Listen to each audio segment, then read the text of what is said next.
maka nanti ada saatnya zuhud itu membuat kita merasa tetap tinggi derajat meskipun harga handphone tidak setinggi milik orang lain. Kenapa? Karena cara faham kita sudah pada manfaat, tidak lagi pada sesuatu yang lain.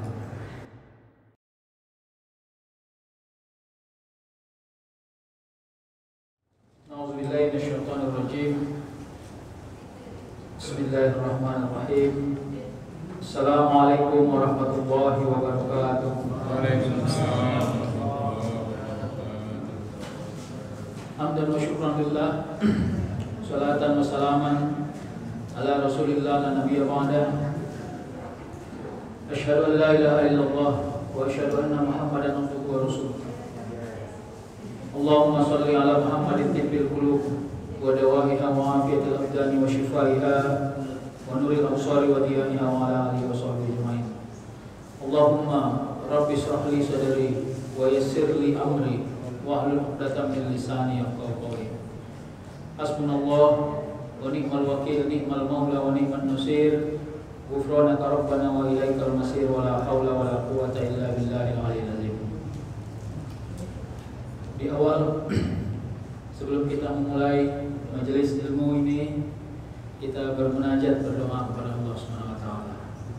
Yang pertama yang kita hajatkan, berwasilah atas semua amal yang kita miliki, atas semua ikhtiar yang kita lakukan terhadap amal soleh, kiranya Allah mengampunkan semua dosa-dosa kita. Diberikan Allah umur yang bersisa yang kita miliki adalah umur yang manfaat, umur yang dijauhkan Allah dari sesuatu yang jelek, dosa, kehinaan. Kita berdoa kepada Allah dijauhkan kita dari mara bahaya, dari cobaan, dari bala. Diberikan Allah kemudahan dalam semua hajat, cita-cita, doa-doa kita. Secara khusus kita berdoa saudara-saudara kita, keluarga kita, keturunan-keturunan kita yang sedang dalam keadaan sakit, insya Allah diberikan kesehatan dan kesembuhan, keafiatan.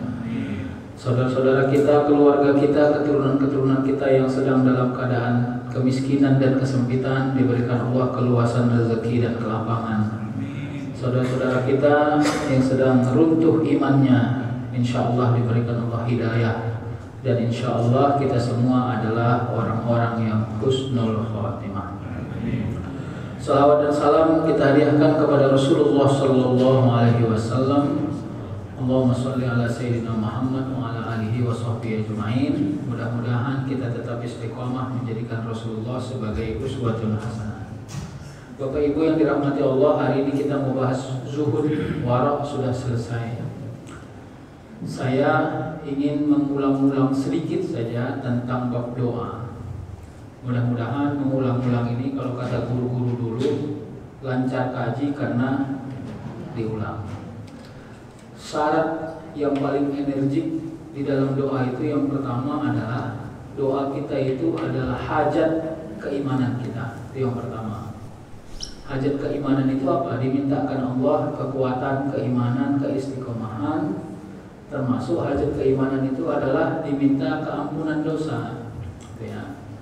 Yang kedua, di dalam doa itu yang paling energik adalah meminta kepada Allah tentang sesuatu yang manfaat kepada diri kita. Jadi bukan meminta sesuatu yang kesannya kita rakus terhadap hajat. Sampai-sampai kita meminta sesuatu yang kita pun tak tahu apa kebutuhannya kalau kita minta itu. Nah, jadi kita mintalah kepada Allah yang manfaat.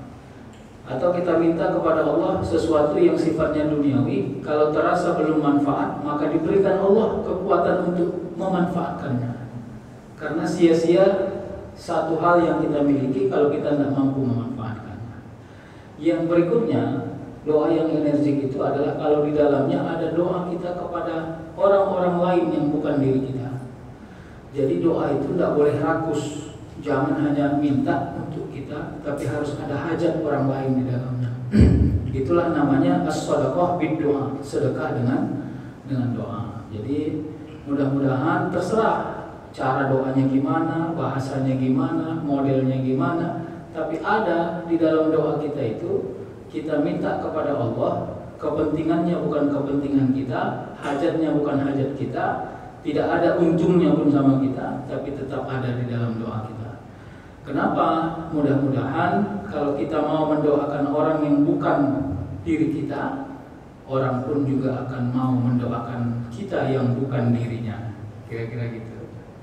Baik, dah selesai ulang kajinya. Sekarang kita masuk di zuhud. Bismillahirrahmanirrahim. Mudah-mudahan Allah meridhai semua apa yang kita kaji ini. Bapak Ibu yang dirahmati Allah. Jadi taubat itu pintu ya, makom itu ya. Yang kedua warak. Warak itu adalah pembenahan jasmani. Jasmani, sikap, rasa malu, pakaian, aurat, menjauhi diri dari yang subhat, membatasi lisan, membatasi prasangka yang jelek. Nah, sekarang kita masuk kepada zuhud. Apa itu zuhud? Banyak orang menafsirkan zuhud dengan sangat populer. Zuhud dan qanaah ini dekat sekali. Zuhud, qanaah hampir sama. Nanti kita lihat di mana bedanya. Kalau saya mau membedakannya secara sederhana, ada nanti orang merasa pantas terhadap harta dunianya karena memang nggak ada lagi yang bisa digunakannya, cuma itulah berarti keadaan. Tapi mindsetnya belum. Kira-kira gini, nanti kalau aku udah kaya, nah, berarti mindsetnya belum. Tapi karena keadaan mau tak mau begitulah dia, kira-kira gitu. Tapi nanti ada orang mindsetnya sudah berubah. Mau banyak atau tidak banyak hartanya, dia merasa mencukupkan sesuatu sesuai dengan apa yang dia bisa manfaatkan. Nah, itu nanti perbedaannya. Di sini kita coba lihat pelan-pelannya. Zuhud itu adalah upaya manusia. Jadi upaya itu usaha yang terencana, makanya disebut upaya. Jadi usaha yang direncanakan. Maka bisa nggak seseorang zuhud tanpa ada usaha? Menurut hemat saya tidak bisa. Karena kita akan sangat bersinggungan dengan apa yang kita hajatkan. Lagi-lagi saya masuk pada ilmu indrawi yang saya sebut tadi, yang lalu-lalu. Sulit, Pak. Mengelola diri ini sebenarnya sulit. Ya, tidak semudah yang kita bayangkan. Kenapa? Karena hajat diri kita ini selalu bergantung kepada apa yang direspon oleh indrawi kita. Itu yang selalu terjadi, gitu ya. Maka harus ada upaya manusia. Upayanya apa? Bisa upayanya sangat ekstrim, sifatnya melawan. Ya. Bisa mencoba untuk berteman dengan hajat itu. Bisa mencoba untuk mengikuti dulu sementara hajat itu sampai nanti bertemu dengan rasa capek, gitu ya.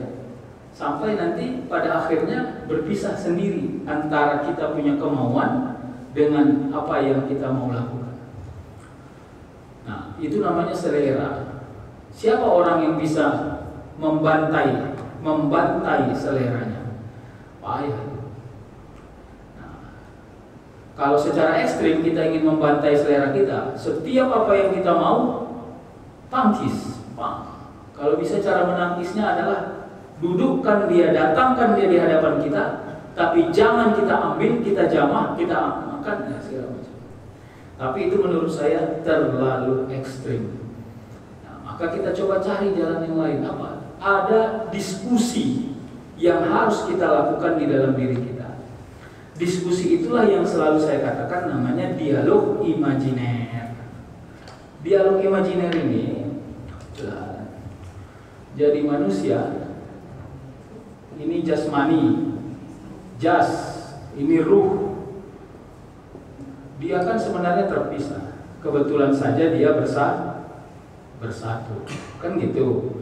Maka dialog yang terjadi itu adalah antara sesuatu yang ruhiyah dengan sesuatu yang jasmani. Lakukan diskusi. Disinilah namanya dialog imajiner. Dialognya tidak kelihatan, tidak terasa, tidak ada kalamnya, tidak ada suaranya, tapi dia menjadi alat diskusi di dalam diri kita. Tentang apa? Ini kan kita bicara zuhud. Zuhud ini kan orang yang merasa pantas dunianya cukup, merasa cukup terhadap sesuatu yang kita butuhkan, kebutuhan, kemanfaatan, kepemilikan. Coba. Saya mau ngajak Bapak Ibu berdiskusi. Mudah-mudahan diskusi ini tidak salah. Ya, kalau di kelas filsafat saya senang ngajak ini sama mahasiswa, sampai mahasiswanya pening sendiri.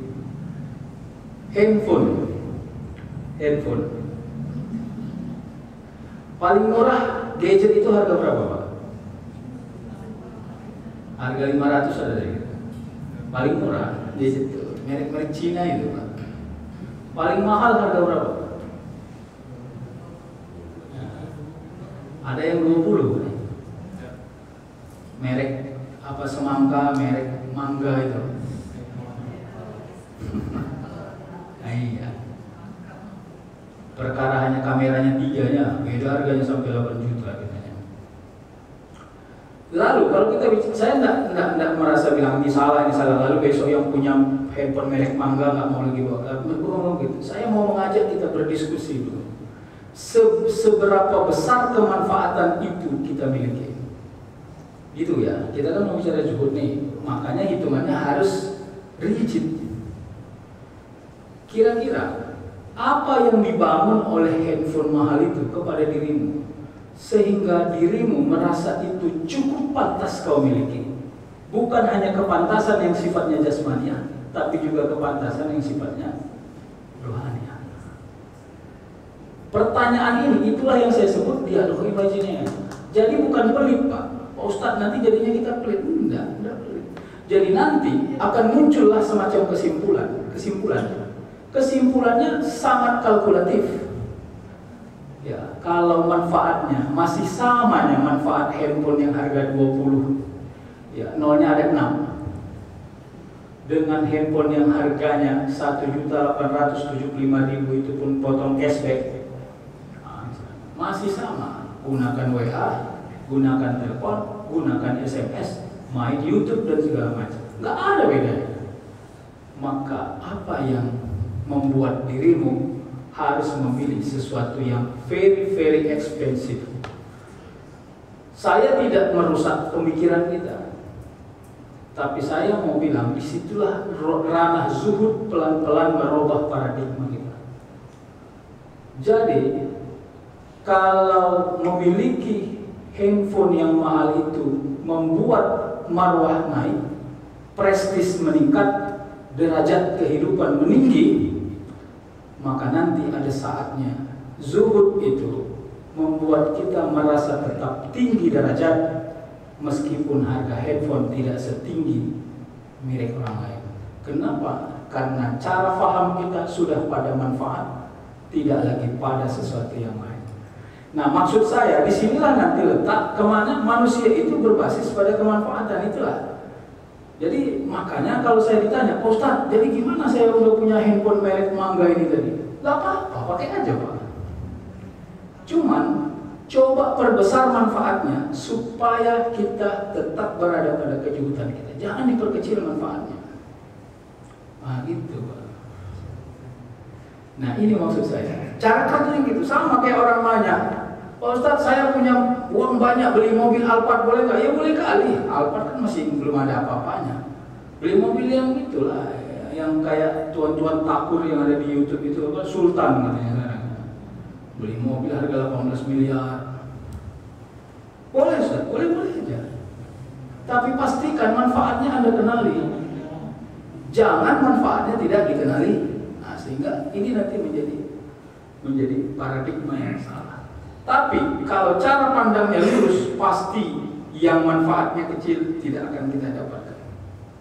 Nah itu kesannya ekstrim karena kita ini merasa berhajat pada apa yang harus kita miliki. Itu saja.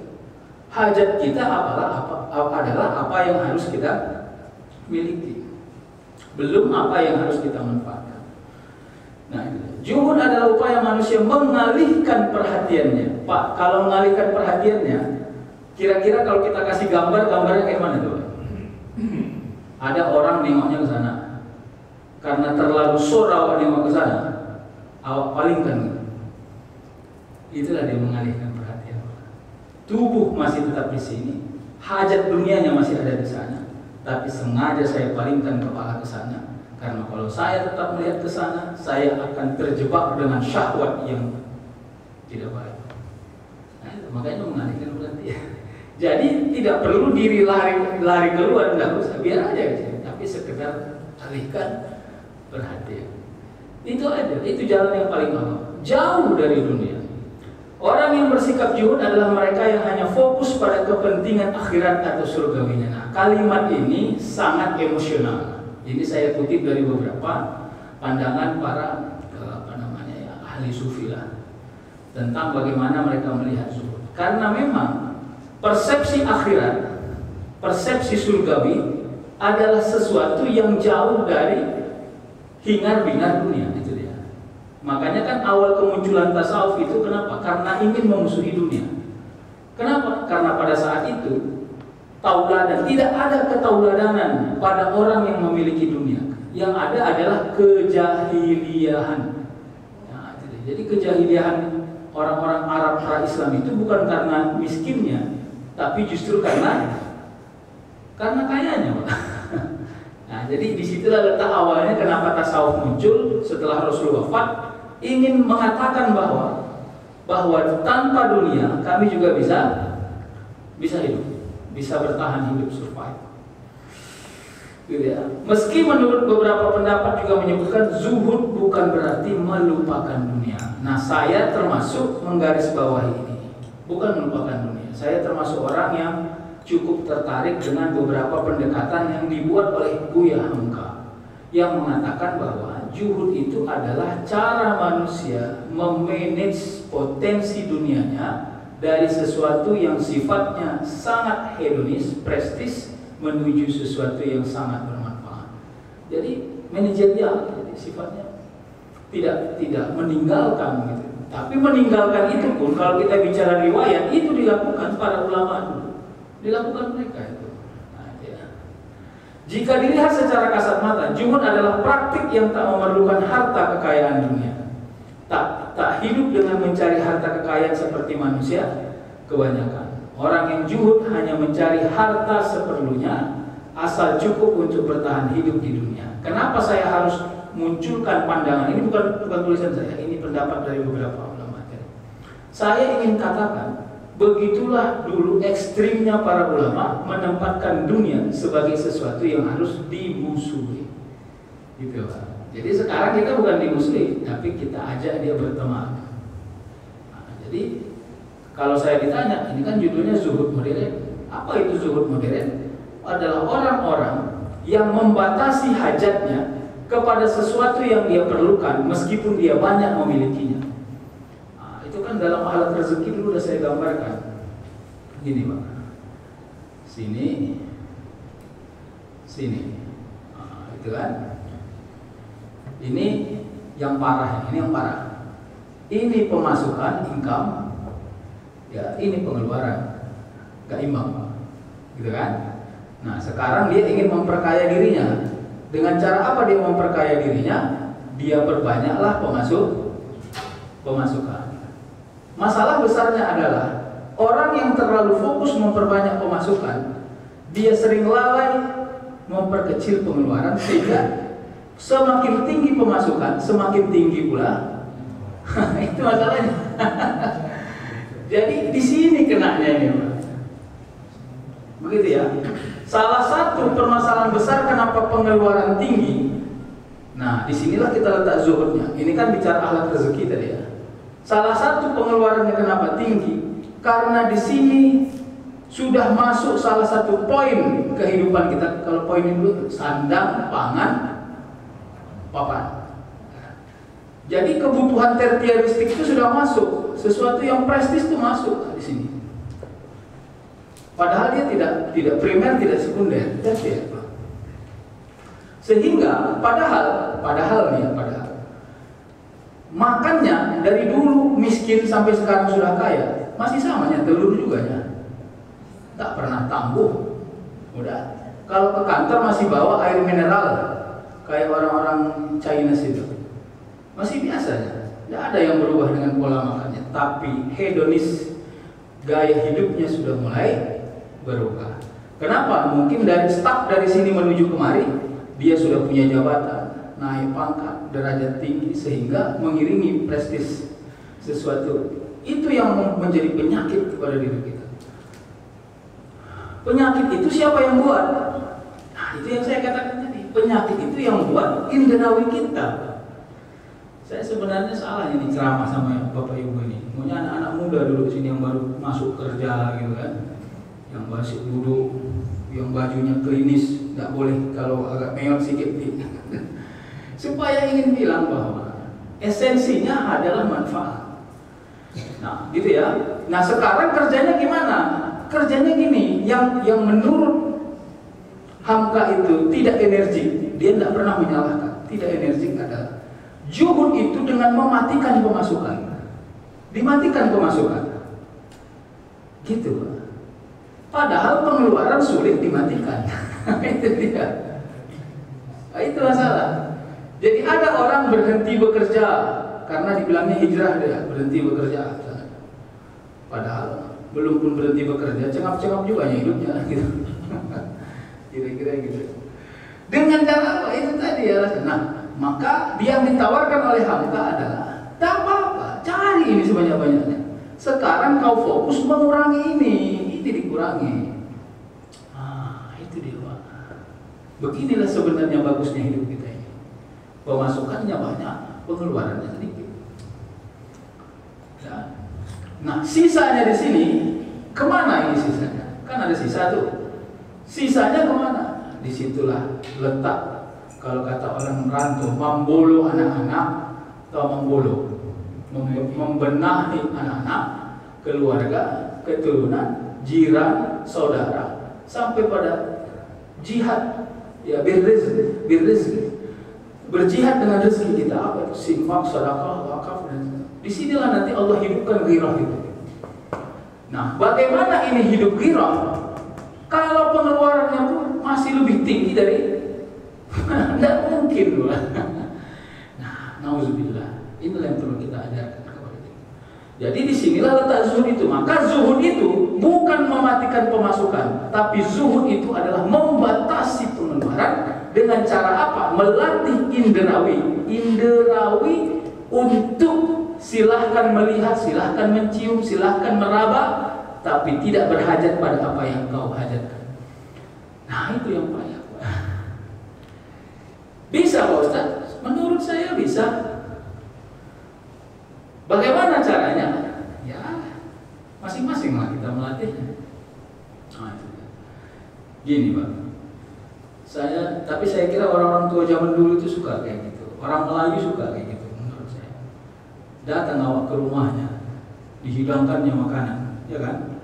Mejanya besar nih Pak, ada 8 orang makan. Berdiri dia Pak gini. Ayo ambil, semua ambil. Padahal dia belum makan. Ditengoknya agak nanggung yang di sana makan, didatanginya, diambilnya. Ini nih ayamnya, ambil lagi, sesuatu lagi ambil. Itu falsafahnya tinggi itu Pak. Itu falsafah tinggi. Kalau rasional kan? Saya ceritakan yang rasional.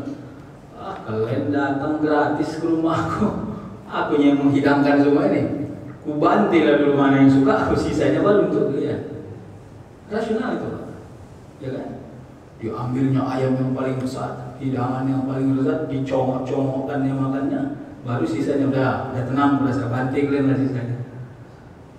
Tapi kenapa? Ya itu tadi, melatih diri merasa kebahagiaan itu dimulai dari orang terlihat bahagia, walaupun pada akhirnya kita juga akan merasakan bahagia itu. Nah, disitulah nanti sisanya ini. Nah, banyak mama-mama, mudah-mudahan mama-mama zaman sekarang gitu juga lah. Sengaja dia mengakhir-akhirkan makannya karena dia adalah tong sampah. Tahu tong sampah? Iya, sengaja dia didelaynya makan itu. Suaminya selalu duduk sini makan, iya pura-pura buat teh manis dia. Anaknya makan, diintip. Ayam belum habis tuh. Ayam anaknya belum habis. Sudah Begitu udah 2/3 selesai makanan, baru duduk dia. Habis nggak ayam nih? Nggak, diambilnya.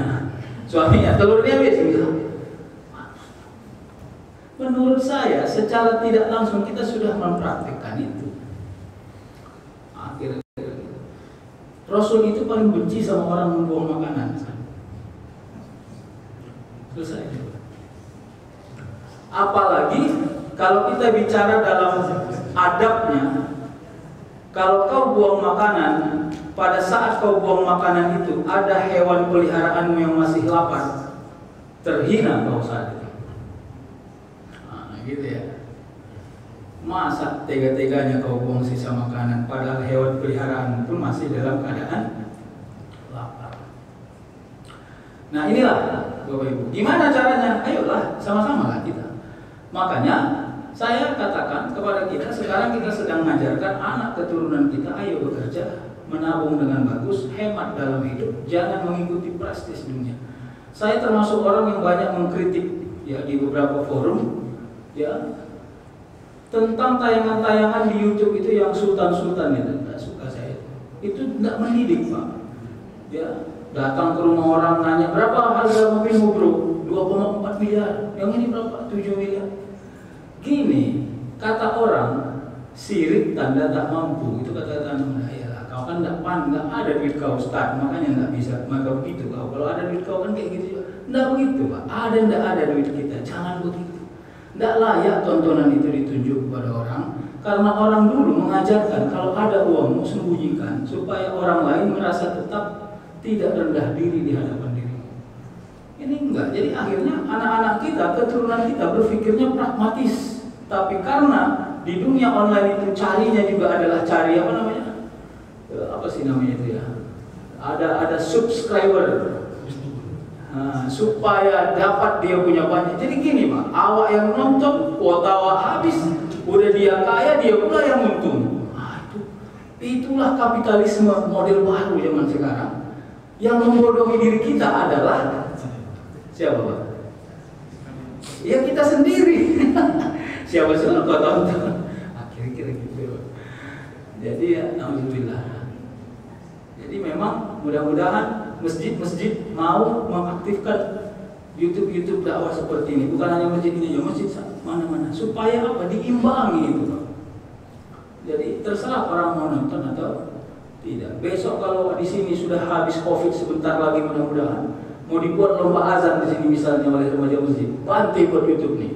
Tidak apa-apa. Kira-kira supaya kita ramaikan juga hazanah dunia online ini dengan sesuatu yang mengimbangi dan mendidik.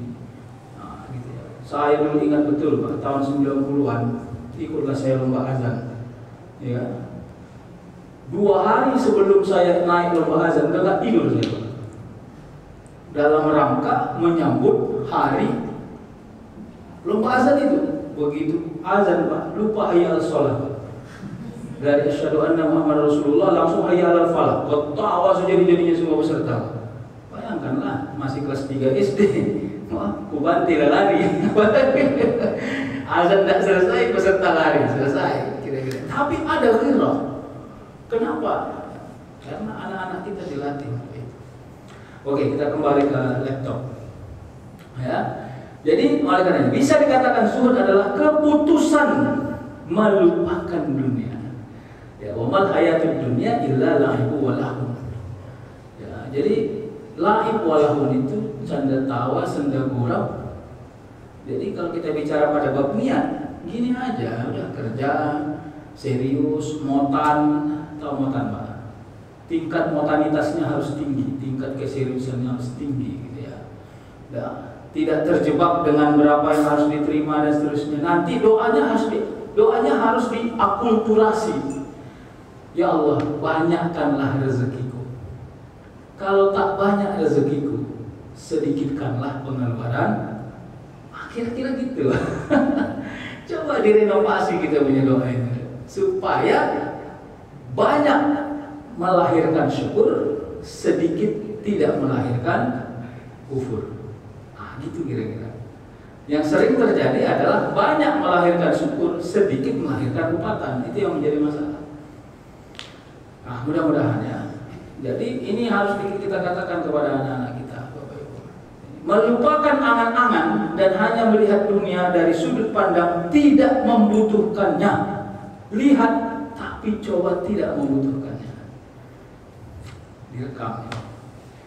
Agak berbatas cakap, tapi tidak apa-apa, kita bantu aja. Gini Pak, awak kalau pergi ke mall, ya, kurang merah apa bibir itu dibuat? Wah, main cewek, udah apa tempel-tempel dari mana-mana, iya kan? Dibuatlah itu yang mata jadi-jadian itu, mata jadi-jadian itu, yang ada di dalamnya itu. Itu mata jadi-jadian. Supaya cantik, udah.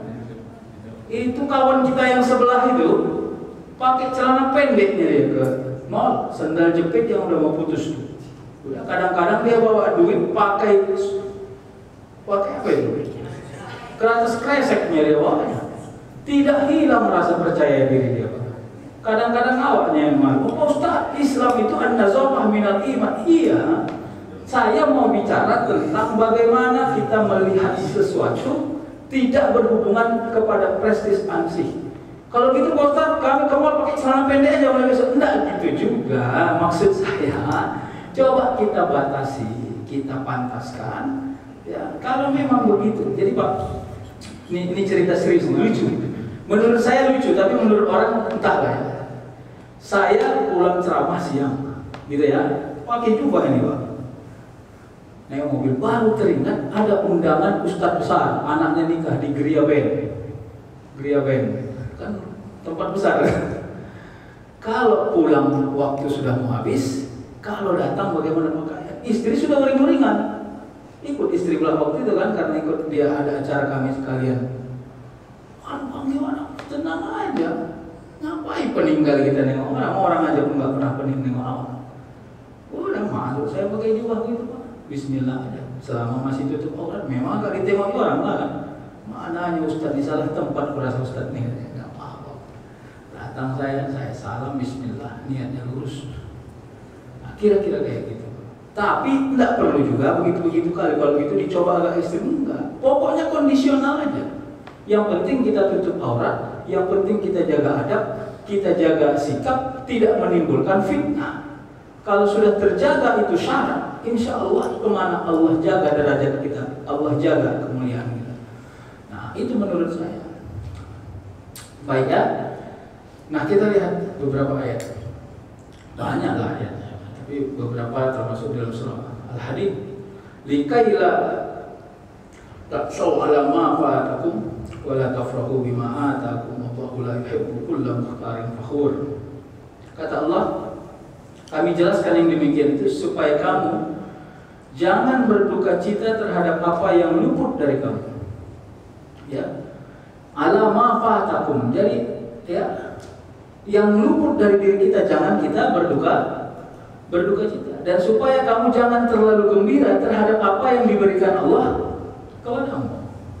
Ya. Yang luput itu apa? Ada di orang, nggak ada di kita. Dan Allah, wallahu la yuhibbu kulla mukhtalin fakhur. Tidak suka kepada setiap orang yang sombong, apalagi dia fakhur, membanggakan dirinya. Jadi disinilah penuntutnya. La yuhibbu itu mungkin adalah rasa kalau benci. Apa beda benci dengan tidak cinta, Pak?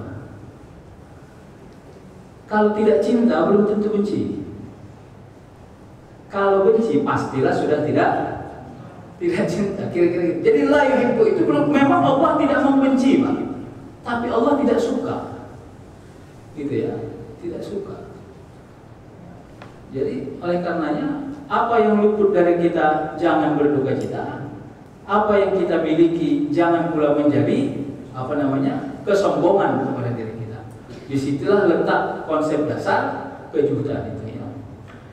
Ini ada juga hadis ya, Ibnu Majah dari Sahal bin Sa'ad As-Sa'idi berkata ya, ada qala atan Nabi Rasulullah sallallahu alaihi wasallam. Faqala ya Rasulullah, dia berkata ya Rasulullah, tunjukkanlah padaku suatu amalan yang apabila aku melakukannya maka Allah akan mencintaiku dan begitu pula manusia. Lalu apa kata Rasulullah? Faqala Rasulullah sallallahu alaihi wasallam, izhad fid dunya yuhibbakallah wazhad fima fi aidin nas yuhibbuka. Kata Allah, kata Rasul, ya, juhudlah pada dunia, merasa cukuplah apa yang Allah berikan untuk dunia itu, Allah akan mencintaimu. Juhudlah pada apa yang ada di sisi manusia, manusia pun akan mencintaimu. Jadi kira-kira begitulah konsepnya. Nanti kita lihat bagaimana zuhud yang mau dipersepsikan. Gini Pak, kalau menurut saya matematikanya, bawa uang sedikit di dompet keluar pagi hari, pulang sampai di rumah di sore menjelang maghrib, cuman sepertiga uang yang berkurang di dompet, maka kita beruntung Pak. Yang semi rugi adalah pergi bawa utuh, pulang habis utuh habisnya Pak. Yang rugi betulan adalah pergi bawa utuh, pulang bongkar ATM. Nah, di jalan masih singgah-singgah di ATM, buka debit segala macam. Pak Ustadz, jangan begitu Pak Ustadz, itu terlalu ekstrim ya Pak. Makanya di situ mengelolanya. Ya. Tapi jangan gara-gara untuk merasa membatasi semua pengeluaran itu, kita tidak berbagi rezeki kepada siapapun yang kita lihat. Wa amma bi ni'mati rabbika fahaddits. Itu konsep. Sampai nanti konsepnya agak kemarau atau kemarau. Walabu. Di bandarinya orang makan. Dulu dia di kafe itu, orang makan minum 5 orang. Dia minum aja. Kenapa? Bukan pelit Pak. Dia bilang, makanya ini di dialog imajiner ini, ya Allah, kalau banyak kali aku makan nanti, naik pula kolesterol lagi. Biarlah yang makan ini adalah orang-orang yang kubandari ini. Buatlah aku kenyang, walaupun aku nggak makan, mereka yang kira-kira coba buat diskusinya kayak gitu, bisa nggak? Coba tes Pak. Saya menurut kita masalahnya karena nggak pernah kita tes, maka nggak jadi. Coba lo begitu tes, ya Allah. Biar aja orang yang makan. Berilah rasa sehatnya kepada diriku, walaupun kenyangnya milik mereka. Nanti pelan-pelan itu terlatih. Disitulah dialog imajiner yang nggak berbatas itu. Pak Ustaz, itu pelit Pak Ustaz, nggak pelit Pak. Sampai nanti pada akhirnya klimaksnya adalah di sanalah ada orang berbahagia berpuasa. Di sana nanti ujungnya Pak. Jadi puasa itu sebenarnya adalah satu rahasia yang Allah sembunyikan dari satu sikap manusia, yang sikap manusia itu berbanding terbalik dari yang seharusnya dia kerjakan. Kenapa saya bilang berbanding terbalik? Iyalah, dia punya duit tapi tak mau makan, punya makanan tidak bisa dimakan. Padahal makanannya halal, dicari dengan cara yang halal, tapi dia tidak mau makan. Maka di sana orang merindukan puasa kan? Ya, jadi jangan bilang puasa Nabi Daud itu hanya orang gila yang bisa mengamalkan. Tidak orang gila. Banyak orang yang tidak beragama bisa berpuasa kalau perkara itu. Nah, tapi bagaimana mencari puasa itu tidak hanya untuk energi jasmania, tapi puasa itu juga adalah energi rohania. Beda orang puasa untuk diet dengan puasa biimanillah, untuk beriman kepada Allah. Kalau orang puasa atas nama iman kepada Allah, bonusnya adalah diet. Kalau orang berpuasa karena diet, belum tentu dia dapat bonus beriman kepada Allah. Selesai. Ya, saya tidak tahu. Pastilah Bapak Ibu lebih pengalaman dari saya. Katanya, kalau ada orang ya terbangun hampir subuh, hanya minum 1 cangkir air, lalu dia berniat berpuasa, jauh lebih tinggi daya tahannya sampai maghrib dibanding orang bangun tidak punya niat apa-apa, jam 10 udah kroak-kroak dia punya kroak-krek. Berarti energi niat sangat dahsyat Pak. Nah, kalau gitu kenapa tidak kita kelola semua kehidupan kita dengan niat? Sama kayak yang saya sebut tadi, makanan tadi itu. Nah, itulah dia. Dan itu kan sudah diamalkan oleh Rasulullah SAW dengan Aisyah. Kan sudah saya ceritakan juga di sini. Aisyah lapar, minta kepada Rasul beli gandum, beli kue, beli roti. Pergilah Rasul ke Fajar, beli roti. Di tengah jalan jumpa sama orang fakir, yang dikasih kuenya bukan separuh, bukan sepertiga, bukan 2/3, tapi yang dikasih berapa Pak? Sasudena. Sasudena dikasih Pak, semuanya Pak, all. Pulang Rasul ke rumah, merepet nggak bininya? Nggak merepet, senyum-senyum. Senyum lucu lagi, senyum bola kata orang, senyum bola. Kenapa? Karena kelihatan seperti main-main. Kalau bini awak kayak gitu sampai rumah dikunci pintu, mana ada yang gilanya kau orang suruh. Ini serius Pak, nggak masuk akal itu kejadian itu Pak. Menurut saya kejadian itu kurang masuk akal, tidak rasional. Saya ceritakan, Aisyah itu bilang lapar bukan karena dia ingin ngemil Pak. Beda kita udah makan tadi maghrib jam 10 karena masih begadang nonton sinetron Korea yang gak habis-habis episodenya itu, kepengen ngemil. Awak suruhlah suami awak pergi ke Simpang Karya Kasih beli bakso. Kalau tak ada baksonya, tak malah tak tidur kita itu, namanya tinggal ngemil. Tapi memang Aisyah itu benar-benar lah, ya bukan untuk cemilan, itu terjadi masalahnya. Nah, lalu jadilah pendekatan tasawufnya. Bagaimana pendekatan tasawufnya? Gini, ya Allah, aku beli rasa kenyang ini dengan rasa lapar ini.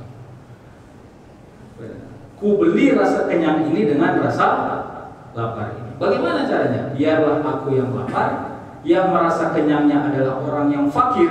Kenapa? Orang fakir itu sangat merindukan rasa kenyang. Hampir-hampir sudah jarang dia merasakan kenyang. Kalau awak lebih seringnya kenyang awak daripada lapar, kira-kira gitu.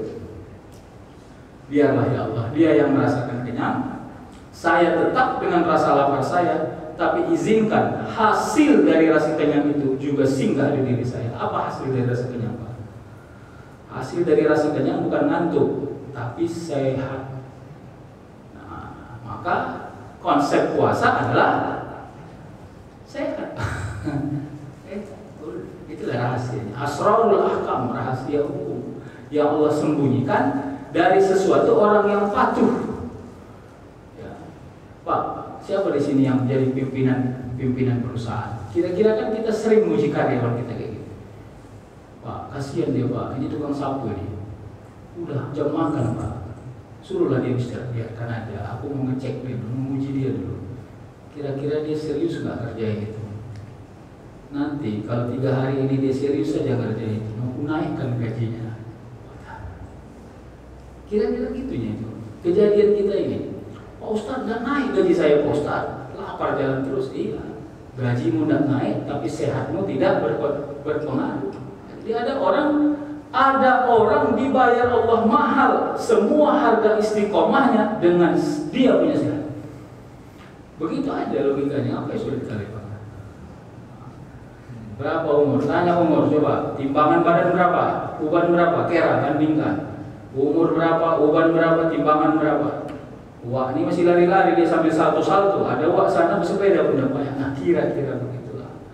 Jadi menurut saya rezeki yang Allah buat secara abstrak harus mampu kita tunjukkan, kita rasakan sebagai sesuatu yang konkret. Jangan abstrak saja.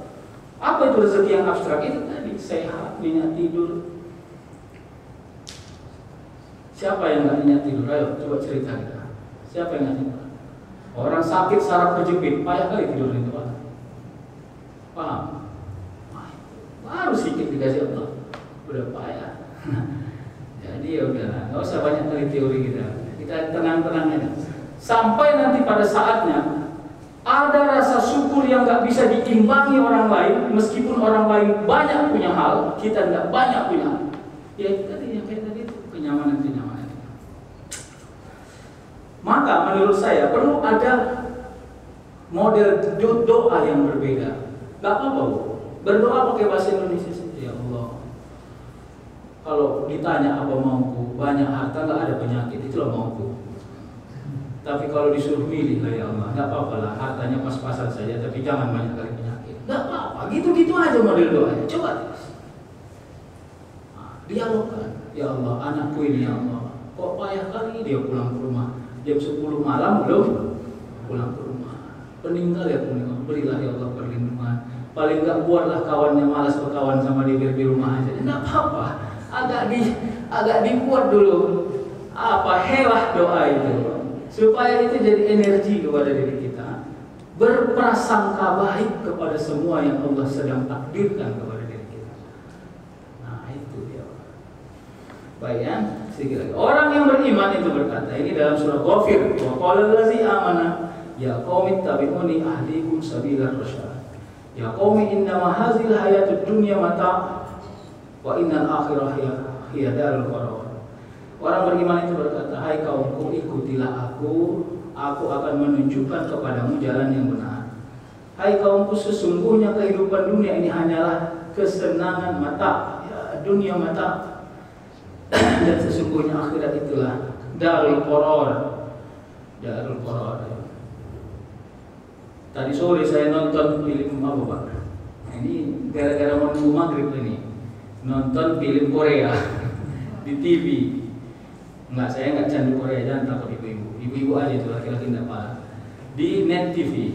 Jadi ceritanya dia sudah mati nih dua orang ini. Yang satu dapat tiket masuk surga, yang satu dapat tiket masuk neraka. Lucu juga ini. Saya mencoba merasionalisasi bagaimana jalan menuju surga gitu. Udah. Yang dapat tiket masuk surga naik kereta api dia. Jadi semua yang ada di kereta api itu penghuni surga ini. Nah, kira-kira gitu.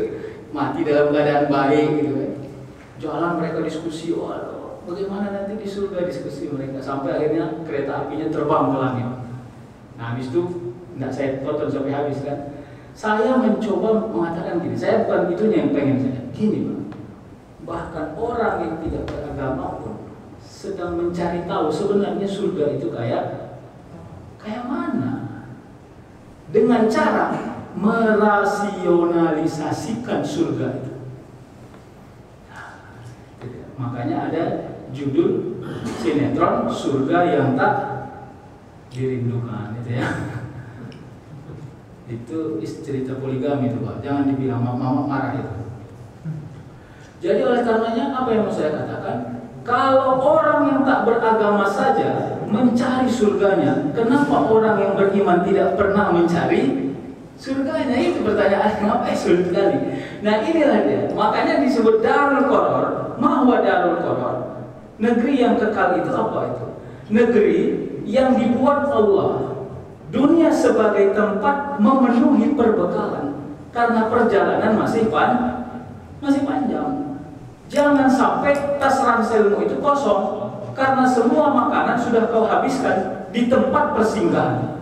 Harusnya makanan itu dihabiskan ketika kau berjalan. Nih enggak, singgah dia di rest area, dibantinya semua makanan di situ. Buang. Padahal perjalanan masih 10 tahun lagi, 10 hari lagi misalnya. Begitu dia jalan, tidak ada lagi rest area, habis makanan tidak ada. Nah, harusnya perbekalan itu ditaruh benar-benar di dalam tas. Begitu jalan dari rest area menuju tempat tujuan, disitulah pelan-pelan di jalan dimakani makanan itu. Kira-kira jangan sampai dunia kita ini habis hanya untuk dunia kita saja. Nah itulah yang disebutkan. Nah, maka bagaimana? Ada satu yang sering alpa orang. Gini, saya yakin banyak orang beriman tidak lupa zakat, sedekah, tidak lupa infak, tidak lupa wakaf, tapi yang sering lupa itu adalah zakat. Zakat itu lupa. Enggak Pak Ustaz, zakat fitrah kami bayar Pak Ustaz. Fitrah itu zakat cemen itu. Jangan kayak kali udah bayar zakat fitrah. Sementara udah bayar zakat fitrah buat posting di Facebook, alhamdulillah sudah melunasi zakat fitrah. Zakat fitrah mungkin 200.000 tidak sampai itu pula lah halo-halokan di Facebook. Madu awak tengoknya. Zakat itu zakat mal, bayar. Jangan sengaja aku lupa karena Allah Ta'ala. Sengaja aku lupa karena Allah Ta'ala. Pak Ustaz, saya sudah banyak infak. Udah cukup lah itu kurasa zakat. Zakat dan infak is different. Beda. Hati-hati. Kalau belum sanggup membayar zakat yang mahal, tapi sering berinfak, bagus kumpulkan uangmu itu untuk membayar zakat. Karena zakat diikat dengan akad. Kalau tidak ada akadnya bagaimana mau dinisbahkan dia dengan zakat? Kira-kira gitu Pak. Maka ada dikasih jalan helah bagi ulama. Zakat itu bisa nggak dicicil? Ada ulama yang menyebut helahnya ada. Yang punya profesi bergaji bulanan, dicicillah gajinya. Setiap dia bergaji, dibayarlah zakatnya. Ya, termasuk deposito, Pak. Deposito itu harus dizakati, tapi bisa tidak. Nah, berapa deposito orang bapak ibu di ATM dia apa misalnya di bank?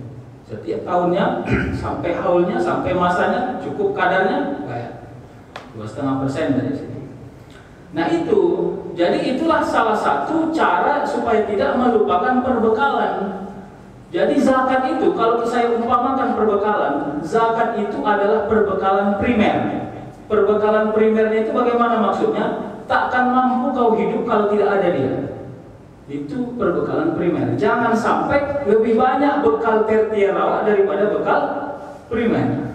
Mau pergi awak ke rumah saudara awak, jalannya panjang, baju awak bawa semua, minum pun tak ada apa-apa. Padahal di jalan tidak ada jual minum. Nah, gitu kira-kira Pak. Sama itu kalau kita dari camp mau berangkat lempar jumrah, kalau haji kan tidak ada yang 1 kilometer, 2, 3, 4 kilometer. Lupa dia bawa air. Syukur-syukurnya sekarang selalu saja setiap 100 meter ada zam-zam gitu ya di pinggir. Kalau dulu mungkin tahun 90-an cerita nenek-nenek kita dulu, orang tua saya dulu, bagaimana harus bawa tempat minum yang besar. Kenapa? Yang dibutuhkan bukan baju ganti, yang dibutuhkan adalah minum. Itulah bekal primernya. Tak berganti pun baju tak apa-apa, yang penting minum ada. Ini nggak terbalik, baju ganti yang banyak awak bawa, minum awak tak ada apa. Nah itu kira-kira. Jadi hati-hati. Bal tu'thiruna al-hayatad dunya wal akhiratu khairu wa abqa. Al-a'la. Tetapi orang-orang kafir itu memilih kehidupan dunianya, sedangkan kehidupan akhirat adalah ya khairu wa abqa, lebih baik dan lebih kekal. Banyaklah lagi. Wallahu ya walillahi ma dunya fil akhirah illa mislu ma yaj'alu ahadukum isba'an hazi. Ya. Wa asyara Yahya bis sababah fil yammi falyanzur bima yarji. Demi Allah, tidaklah dunia ini dibanding akhirat melainkan seperti jari salah seorang dari kalian yang dicelup. Yahya berisyarat dengan jari telunjuk di lautan, maka perhatikan apa yang dia bawa. Jadi kalau jari ditelunjuk ke lautan, Pak, ditarik paling 2 kali netes saja, selesai, habis. Padahal yang kita celup itu adalah sebuah lautan. Oke, gitu ya, kita selesaikan. Nanti intinya di sini ya nih. Di sini intinya. Saya mau katakan bagaimana nanti. Imam Abu Sulaiman Ad-Darani mengatakan, zuhud adalah meninggalkan segala sesuatu yang menyibukkan seseorang dari Allah Subhanahu wa taala. Jadi, kalau dibuat kita terlalu sibuk sehingga kehadiran kita di hadapan Allah menjadi terganggu, maka itu belum zuhud. Jadi orang zuhud itu adalah meninggalkan semua yang menyibukkan dia dari jalan Allah Subhanahu wa taala. Imam Sufyan Ats-Tsauri mengatakan zuhud adalah terbatasnya angan-angan. Jadi memutuskan perkara angan-angan. Jadi supaya jangan banyak kali harap, sebenarnya berhentilah banyak berangan-angan. Saya nggak tahu benar atau tidak. Katanya orang-orang tua dulu jarang ada yang punya cita-cita. Saya sudah mendengar cerita ini dari 2 pangkat nenek saya. Kata pangkat nenek saya itu, dulu kami waktu muda tak tahu apa cita-cita kami, sekolah aja gitu katanya. Benar atau tidak? Allah alam. Waktu mereka hidup, saya belum lahir, jadi saya tidak tahu.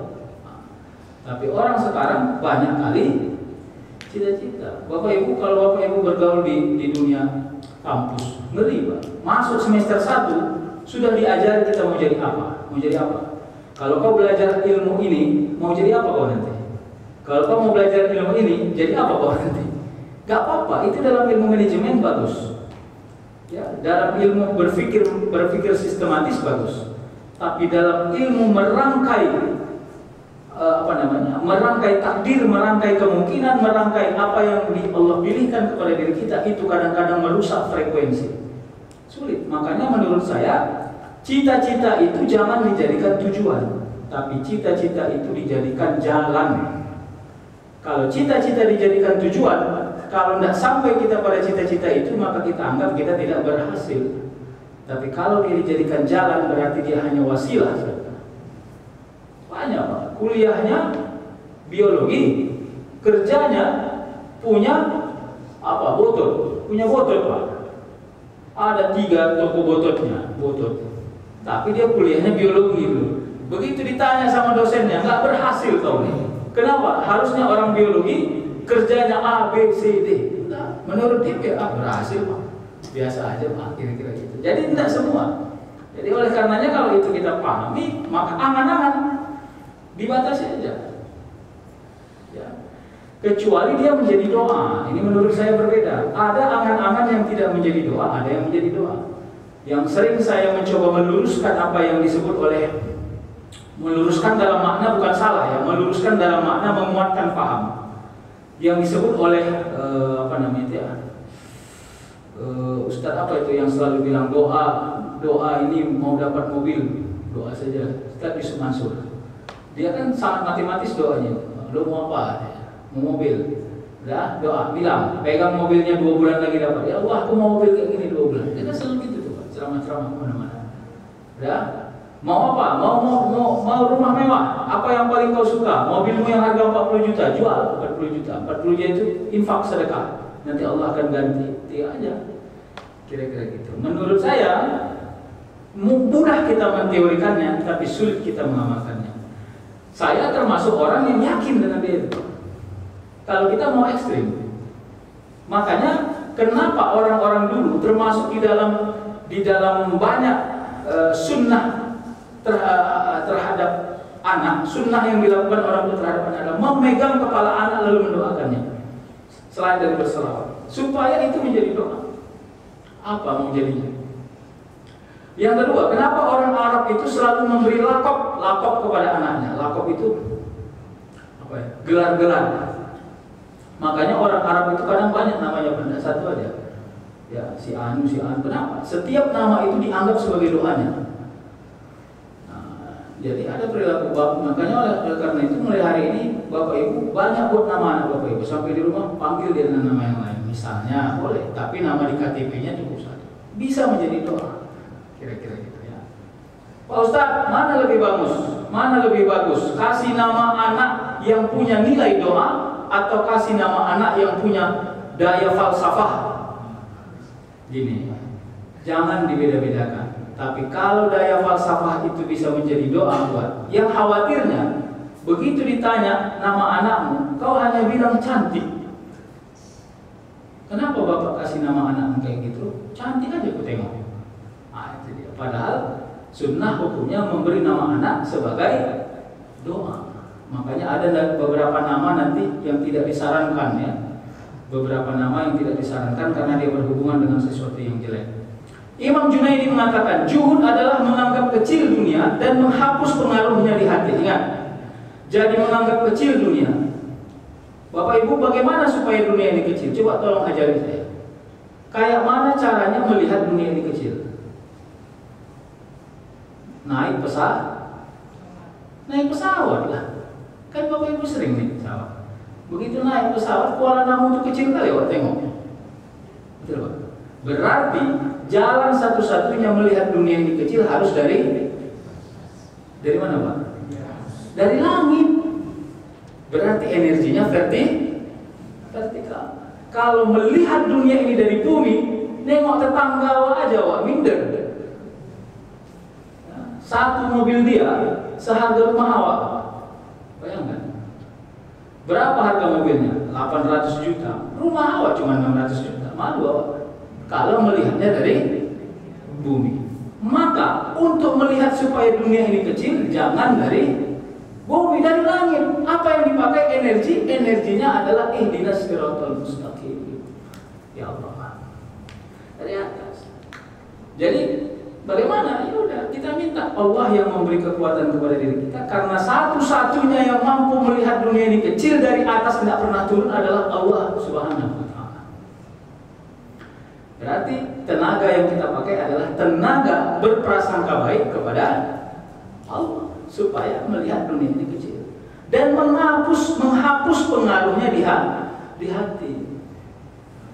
Ya, kan ada dulu istilahnya ustadz-ustadz yang selalu bilang SMS, tahu? Senang melihat orang susah pula awak melihat orang senang. Nah, itu ada kemarin beritanya di TV, Pak. Berita ini, tetangganya pasang wifi, berantem dia sama tetangganya di kampung di daerah Jawa. Kenapa? Ternyata satu kampung itu baru dia yang punya wifi. Jadi yang gitu-gitu itu pengaruhnya dari alhamdulillah.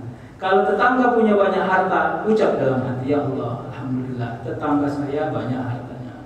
Ya mudah-mudahan kalau ada rezeki saya juga bisa sama seperti apa yang dimiliki tetangga saya. Cukup sampai di situ aja. Pak Ustadz, jangan terlalu idealis lah. Pak Ustadz pun payah mengamalkannya itu. Iya, karena payah lah maka aku bilang ini. Supaya apa? Sama-sama kita mengamalkannya. Gitu Pak. Tidak ada kepala yang bersih kali kita ini. Tapi kan kalau tak saya ucapkan, Bapak Ibu tak mengucapkannya juga, kapan pula kita saling mengingatkan kan gitu.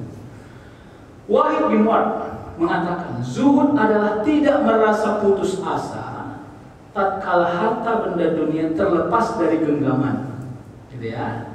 Dan tidak merasa senang ketika ada perkara dunia yang datang. Hampir sama saja nilainya. Ya. Ibnu Ajibah kan, zuhud adalah terbebasnya hati dari ketergantungan selain dari Allah Subhanahu wa taala. Baik, saya kira itu. Nah, jadi intinya biar ini dulu ya, nanti ke depan mungkin 2 pertemuan lagi kita tuntaskan. Saya hanya mau menegaskan definisi. Jadi inti dari zuhud itu adalah bagaimana kita melihat sesuatu yang ada itu menjadi cukup, melihat frekuensi syukurnya lebih dominan daripada sesuatu yang tidak manfaat. Sudah? Baru yang berikutnya adalah merasakan bahwa apa yang diterima ini tidak hanya energi konkretnya yang dilihat, tapi energi abstraknya juga dilihat, Pak. Ada orang karena nggak ada duitnya, nggak bisa dia keluar rumah. Ditelepon kawannya, bro, keluarlah bro. Ada duit, isi bensin aja Pak. Payah, ngomel aja enggak. Justru kalau kau di rumah nggak keluar-keluar, mungkin ada 1/3 potensi dosa yang tidak jadi kau kerjakan.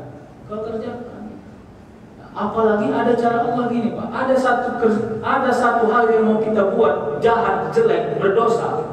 Lalu Allah buat duit kita nggak ada, sehingga akhirnya nggak jadi kita melakukan dosa itu. Harusnya kita bersyukur kepada Allah Subhanahu wa taala. Sampai begitu nanti paradigma yang harus kita pakai. Sehingga akhirnya melihatnya pakai teori zigzag. Tahu Pak teori zigzag? Teori zigzag ini teori acak Pak. Ini dia teori acak. Ya, katanya supaya ini kelihatan benar, ya, pastikan bahwa dari titik pertama garis ini dibuat sampai dia kepada garis terakhir, meskipun kelihatan jalannya rumit, gitu, karena rumit. Mudah-mudahan. Jadi ada orang karena tidak banyak, itu kan sama itu, ada seorang anak dia bilang gini di supermarket, enak kali dia maknya orang itu banyak kali yang dibelanjakannya, kita kok cuma satu. Iya, banyak yang diambilnya, banyak pula yang dibayarnya. Kita cuma ambil satu, maka satu pula yang kita bayar. Jadi teori amanah itu, teori amanah. Jadi Pak Ustadz, apa yang kami lakukan? Jadi gini, bagi orang yang Allah titipkan banyak harta dunia, sudah boleh bersenang hati atas titipan itu, tapi robah paradigma, jadikan itu sebagai amanah agar Allah memberi jalan petunjuk untuk menggunakan harta itu. Gitu menurut saya. Jadi dirobah. Alhamdulillah, ya Allah banyak. Alhamdulillah tabungan masih ada. Alhamdulillah masih ada. Kasihlah ini sebagai petunjuk ya Allah, supaya ini tidak salah.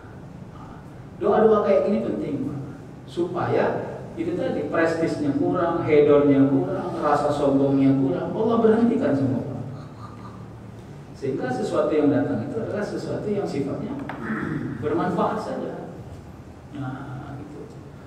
Baik, saya kira segitu dulu lah ya. mudah-mudahan zuhud ini tidak mengurangi giroh kita mencari harta dunia. Saya memang khawatir sebenarnya, Pak. Karena zuhud yang saya maksud, yang kita maksud dan dimaksud oleh semua ulama itu adalah mampu mempantaskan semua yang Allah beri menjadi sesuatu kesyukuran tanpa mengurangi ikhtiar dalam kehidupan. Itu aja sebenarnya, tidak ada yang lain. Ya, cuman cara mengelolanya saja yang harus pandai kita. Saya kira itu. Silakan kalau ada yang mau kita diskusikan. Bapak Ibu, terima kasih. Assalamualaikum warahmatullahi wabarakatuh.